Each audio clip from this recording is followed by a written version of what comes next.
Vamos ao nosso 10º dia da leitura da Bíblia, da Palavra do Senhor Jesus. Vamos orar. Querido e amado Senhor Jesus Cristo, que o Senhor conduza o nosso espírito ao entendimento da Tua Palavra. Fala conosco, Deus, através da leitura e esteja visitando cada um desses lares que está acompanhando a leitura da Bíblia, Senhor Jesus. Em nome do Senhor, nós te agradecemos. Amém.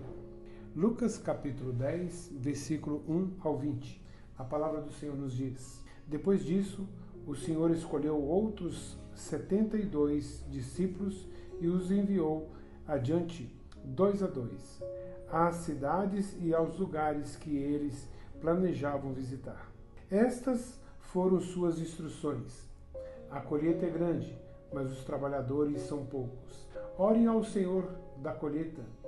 Peçam que Ele envie mais trabalhadores para seus campos. Agora vão e lembre-se de que eu os envio como cordeiros no meio de lobos.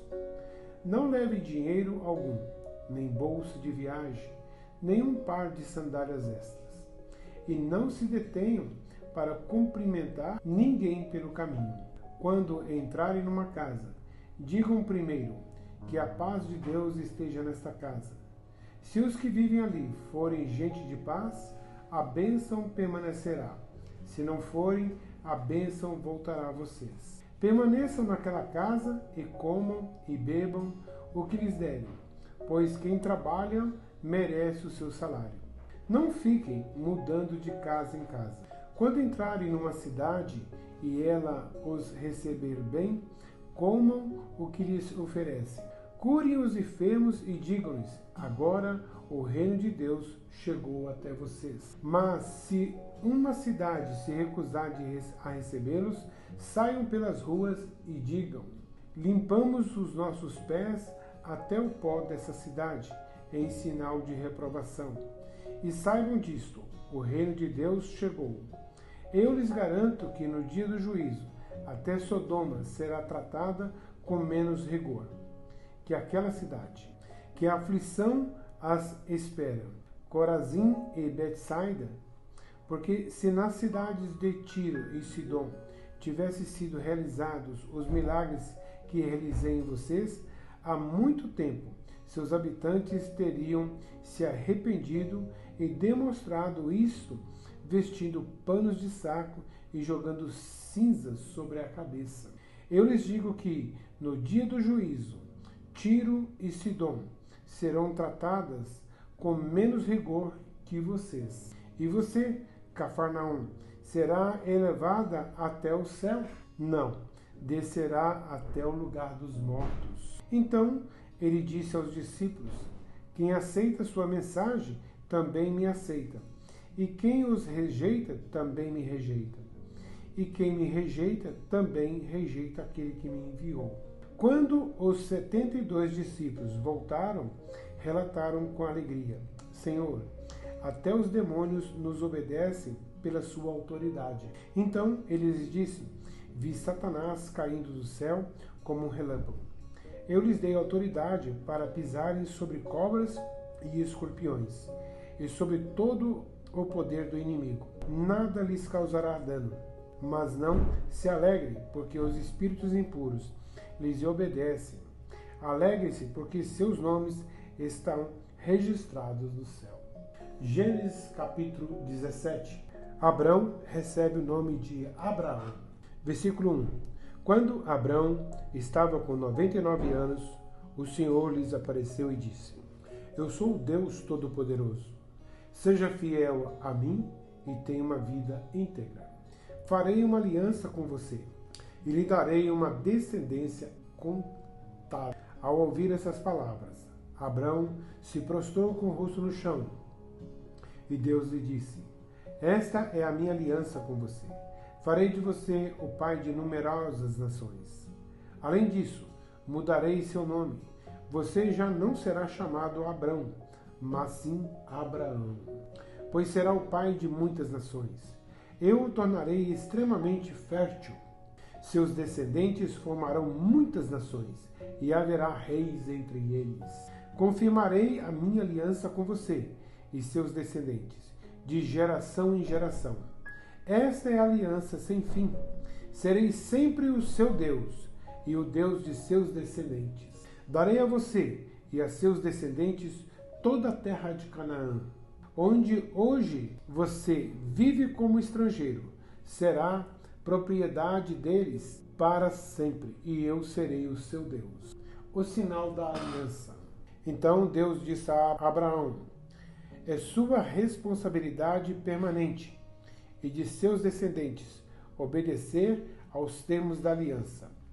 Este é o sinal da aliança que você e seus descendentes devem guardar. Todo indivíduo do sexo masculino entre vocês deve ser circuncidado. Cortem a carne do prepúcio como sinal da aliança entre mim e vocês. Todo menino deve ser circuncidado no 8º dia depois do nascimento, de geração em geração. Isso se aplica não apenas aos membros de sua família, mas também aos servos nascidos em sua casa e aos servos estrangeiros que você comprou, quer sejam nascidos em sua casa, quer os tenha comprado. Todos devem ser circuncidados. Terão no corpo o sinal da minha aliança sem fim. O indivíduo do sexo masculino que não for circuncidado será excluído do seu povo, pois quebrou a minha aliança. Sarai recebe o nome de Sara. Deus também disse a Abraão: quanto à sua mulher, não se chamará mais Sarai. De agora em diante, ela se chamará Sara. Eu a abençoarei e por meio dela darei a você um filho. Sim, eu a abençoarei, e ela se tornará mãe de muitas nações. Haverá reis de nações entre seus descendentes.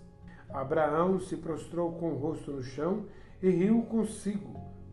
Pensou: como eu, aos 100 anos, poderei ser pai? E como Sara, aos 90 anos, teria um filho?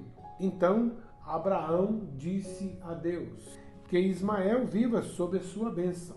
Versículo 19. Mas Deus respondeu: na verdade, Sara, sua mulher, lhe dará um filho.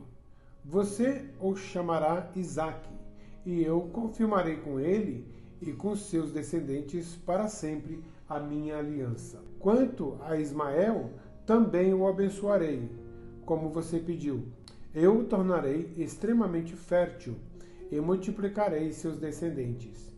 Ele será pai de 12 príncipes, e farei dele uma grande nação.